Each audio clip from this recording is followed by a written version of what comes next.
तर आज आपण बनवणार आहे हे काळ्या वालाची रस्सा भाजी। तर हे बघा, हेला मी निवडून घेतलेलं आहे।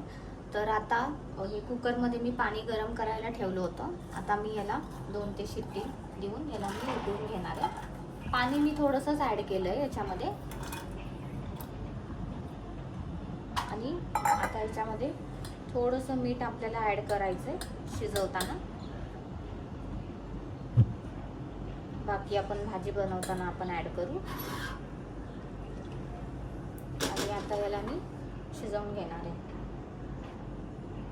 तर हे बघा, याला 1 ते 2 शिट्टीमध्ये हे होऊन जाईल। तोपर्यंत आपण याची फोडणीची तयारी करूया। तर आता या कढईमध्ये मी थोडंसं ऑइल ॲड करते।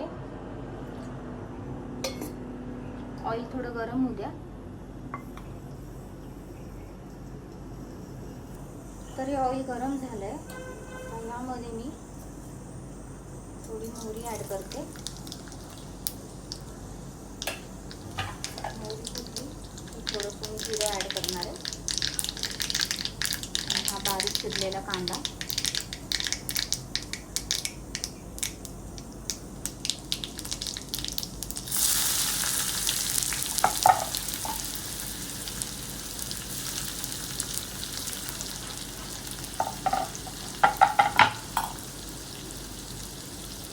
कांदा थोडा ब्राऊन झाला आहे। तर आता याच्यामध्ये मी अर्धा चमचा अद्रक लसूणची पेस्ट ॲड करते आणि याला पण थोडंसं गोल्डन ब्राऊन होईपर्यंत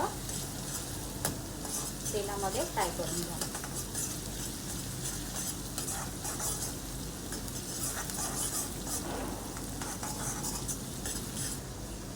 तर हे बघा, अद्रक लसूण आणि कांदा पण झाला आहे। आता यामध्ये मी सुखे बेसिक मसाले ॲड करते। धने पावडर आहे, अर्धा चमचा हळद, अर्धा चमचा मिरची पावडर आणि थोडंसं मीठ। याला मिक्स करून घ्या। त्यानंतर हे आहे अर्धा चमचा अंबारी कांदा लसूण मसाला, याला पण मिक्स करा। आता यामध्ये हे अर्धा चिरलेलं टोमॅटो ॲड केलं मी। भाजी 2 लोकांचीच आहे म्हणून मी जास्त मसाले ॲड नाही केले याच्यामध्ये। एकदम मी थोडं थोडं ॲड केलं आहे सगळं। तर याला तेल सुटेपर्यंत टमाटर पण थोडं होऊ द्या। मग आपण याच्यामध्ये काळा मसाला ॲड करणार आहे। तर हे बघा, हे काळ्या मसाल्याचं वाटण आहे। तर याच्यामध्ये कांदे आहे आणि सुकं खोबरं आहे, त्याला मी गॅसवर रोस्ट करून घेतलं होतं। तर याची रेसिपी ती तुमच्यासोबत शेअर करणार आहे। हे बघा, टमाटर पण झाले, तेल सुटलं आहे। तर यामध्ये मी थोडंसं वाटण ॲड करते आणि याला पण आपण थोडंसं 2 ते 3 मिनटं, जास्तीत जास्त 5 मिनटं झालं की मग आपण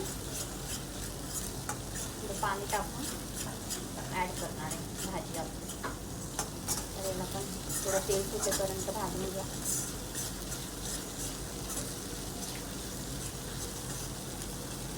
तर हे बघा, हे कुकरमध्ये हे झालंय, शिजलंय हे।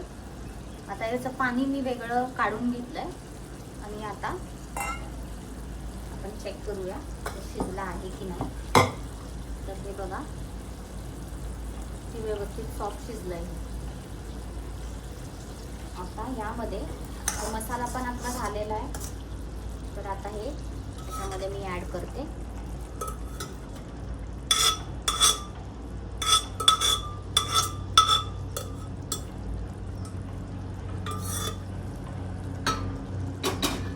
थोडंसं कमी गॅसवर होऊ द्या आणि मग आपण हे जे उकळतं पाणी, हे जे पाणी आहे त्याचं, हे पण मी ॲड करणार आहे। तर हे बघा, आपली भाजी रेडी आहे। आता यामध्ये मी एकदम थोडासा गरम मसाला ॲड करते आणि याला मिक्स करून घेते।